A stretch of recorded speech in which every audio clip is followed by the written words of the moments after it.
Today's editorial, Hope Amid Uncertainty, is based on IMF's International Monetary Fund's latest World Economic Outlook report. This report is of more than 200 pages. Let us have a look at this report. International Monetary Fund, World Economic Outlook, a long and difficult ascent, and this report is of October 2020. I know it will be difficult for anybody to read the whole report, and it is not imperative to read this report, but executive summary, but the executive summary will solve the purpose. So let us read a paragraph of executive summary to appreciate the whole report. The global economy is climbing out from the depths to which it had plummeted during the great lockdown in April. But with the COVID 19 pandemic continuing to spread, many countries have slowed reopening and some are reinstating partial lockdowns to protect susceptible populations. While recovery in China has been faster than expected, the global economy's long ascent back to pre pandemic levels of activity remains prone to setbacks. To have a feel of the subject, again we will see the projection, World Economic Outlook growth projections. Here we have real GDP in terms of percentage, and we can see world output has been given for advanced economies, emerging markets and developing economies. In emerging and developing Asia, we have report of China and India.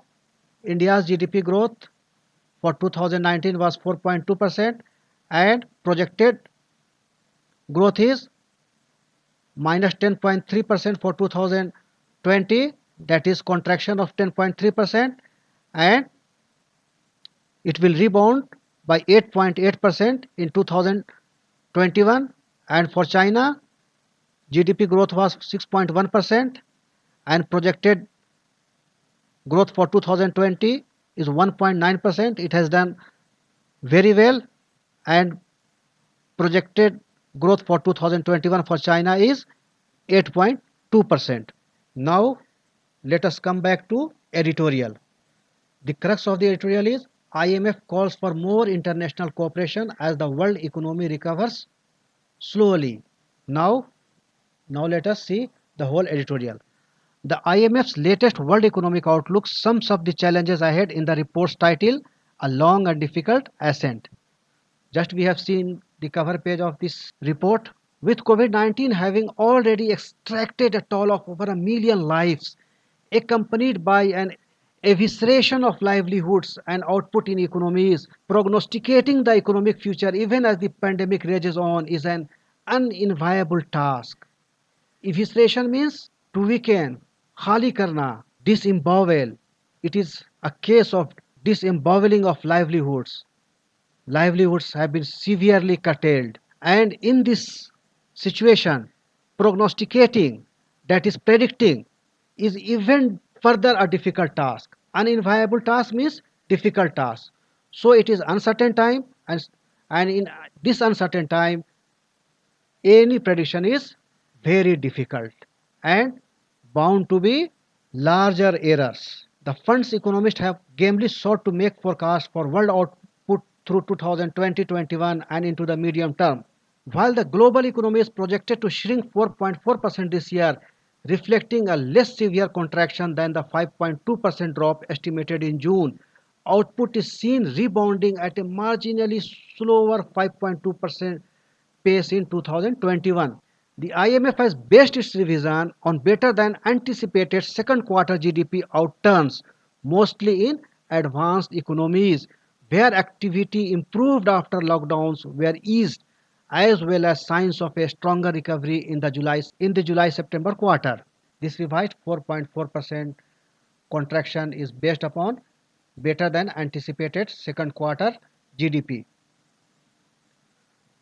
where activity improved after lockdowns. But the IMF has been prudent in pointing out that even as the world economy ascends out of the depths it plunged to in April following the worldwide lockdown, there remains the danger of a resurgence in infection that is prompting countries in Europe to reimpose at least partial closures. So uncertainty is still looming large, and the risk associated with predicting the pandemic's progression, the unevenness of public health responses, and the extent to which domestic activity can be disrupted magnify the uncertainty. Uncertainty still prevails, pointing out that the pandemic is set to leave a scars well into the medium term as labor markets take time to heal. Investment is held back by uncertainty and balance sheet problems, and lost schooling impairs human capital. IMF chief economist Geeta Gopinath contends that global growth will gradually slow to about 3.5% in the medium term, with the cumulative loss in output relative to the pre-pandemic projected path estimated to more than double to $28 trillion over 2020-25. Efforts to improve average living standards are certain to be severely set back. Observing that the pandemic is set to widen inequality between economies and within nations, the fund has urged greater international cooperation. In these uncertain times, and when economy is contracting, inequality between economies and within nations is bound to happen, and it is the time of international cooperation. It is imperative, it is essential for all countries to work closely to ensure that new treatments and vaccines are made available to all, since wider and faster availability of medical solutions could boost global income by almost $9 trillion by end 2025, reducing income divergence. She says it is very important to cooperate. With no visibility yet on vaccine availability, the IMF has also stressed the need for policymakers to persist with direct income support for the most vulnerable and regulatory forbearance for stressed but viable firms. The two groups, one is vulnerables and other those firms that are stressed but viable. They know they need policymakers' attention. The message is clear. In a world as interconnected as it is today, the cost of economic insularity would only be more protracted pain for all. Insularity means narrow mindedness, xenophobic, to live in isolation, and protracted means prolonged, extended. In this world that is interconnected to each other, economic isolation would give more pain, and its alleviation is very much required. So cooperation is the need of the hour.